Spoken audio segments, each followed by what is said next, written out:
স্বাদ মানে পার্টি হোক, কিন্তু ঘটনা হলো ওই যে খাবার দাবার হবে যদি আরাম হয় একটু, বুঝলেন না?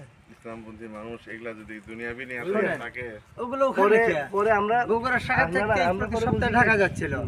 ঢাকা যাওয়ার পথে আকবরিয়া কি লাগবে, গাড়ি ভর্তি হয়ে যাচ্ছিল আকবরিয়ার। এটা তো সারাদিন আকবরিয়া তো চিনি, সারাদিনের সাথে তো ভালো খাতি, সারাদিনের কাছে যাইতে তো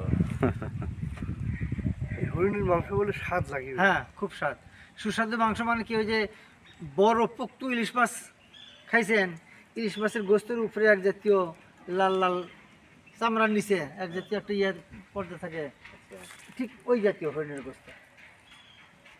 এই যে বাচ্চা হরিণ বড় হইলে চেয়ারে নিয়ে যাবো করে খাবে। হরিণের গোস্ত অনেক খাইছি। কোথায় গেছিলেন? না, চাকি না, পাবনা কফিলুদ্দিন ফ্যাক্টরি হ্যাঁ হরিণ পালিত। ওই তখনই দেখছি ওনার আন্ডারে সবসময় 30-35টা হরিণ থাকছে। মানে প্রতি বছর এই কোরবানির সাথে একটা করে হরিণ কোরবানি দিত।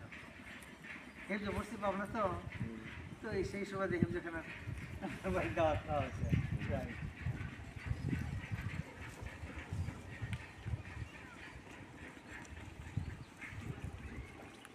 খালি হরিণই আছে না, ওই ঘরে কি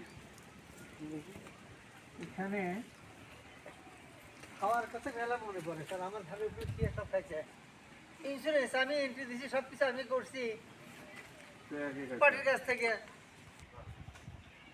খাওয়ার উস্তাদ